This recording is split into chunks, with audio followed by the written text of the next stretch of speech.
Hello, good morning. Ito po si Kuya Zegan TV. Nagbabalik po as a full-time daddy and full-time rabbitero. Ayan guys. So bilang isang daddy, so kailangan nating priority muna yung pag-aalaga kay baby sa akin. Katulad na lang ng pagbibigay ng time. Lalo na't mag-isa ko lang at yung asawa ko nasa ibang bansa. Ayun. Bilang isang daddy, binibigay ko yung lahat ng oras para sa pangangailangan niya bilang daddy niya. Ano yung mga dapat gawin sa baby. Yun. So pinagsasabay ko na rin yun. Hindi lang isang rabbitero. So ito na nga at nag-aalaga ako ngayon. So morning dyan. At gising na kami ng maaga around 6:30 AM. Yan. Yan. So gustong gusto niya niyang lumabas. Yan. Tapos maglaro. Namin sa morning yan, para makatulog siya ng around 9 AM para at least magawa ko na rin yung mga bagay-bagay na gagawin ko sa rabbitry. Yan. So yan, pinapatulog ka na rin siya. Yan yung mga ginagawa po naming dalawa kapag morning. Ganitong oras po yung pagpatulog guys sa akin para magawa ko na yung mga trabaho dun sa rabbitry. So papakita ko sa inyo mamaya kung paano yung process ng isang owner na ginagawa sa rabbitry every morning. Ayan, every morning po tayo ginagawa natin sa rabbitry natin. That time, inaantok na si Zyken. Hindi yan makakatulog kung hindi pipikpikan yung likod. Ayan. So malapit na po siyang makatulog dyan.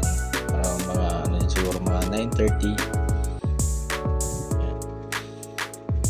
So gigising yan na mga 11:30 ganun. Sarap yung tulog niya guys. Ewan ko kung bakit kakasanayan niyang kainin yung hinlalaki niya habang nakatulog. Pero all goods naman, nakakatulog naman siya kahit nakaano sa hinlalaki niya. So dyan inaayos ko na po yung higaan para at least pag malis po ako malikot po matulog yan.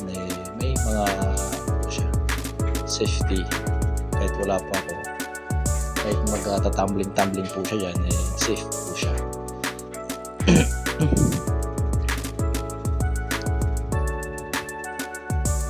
Guys, at ready na po ako, pupunta na po ako sa rabbitry. Yan. So maulan na umaga po yan, so kailangan natin magpayong kasi po tayo, may sipon po tayo.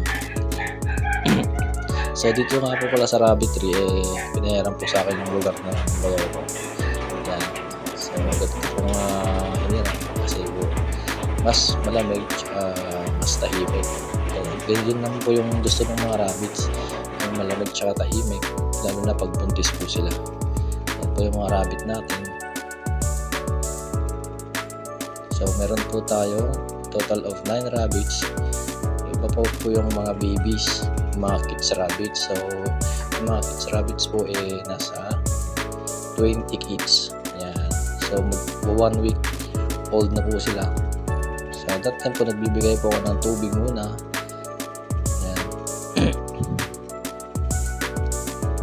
Kasi po buong gabi po silang hindi nakainom ng tubig. Kailangan po natin i-monitor yung water system natin para at least hindi po sila may stress. Yan po. So nakita po natin nadumi na rin yung sahig ng kulungan ng rabbits. So kailangan na po natin yung linisan para at least maganda po yung kapaligiran sa malinis.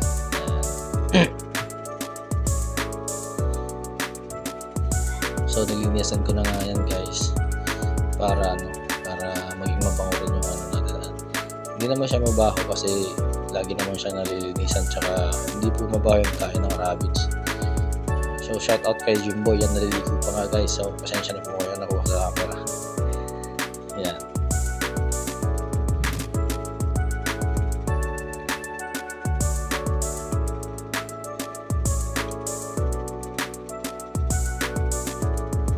So, bilang isang first time rabbitero, yan po yung natin, setup po natin. So, madadagdagan po yan kapag lumaki na po yung mga kids natin.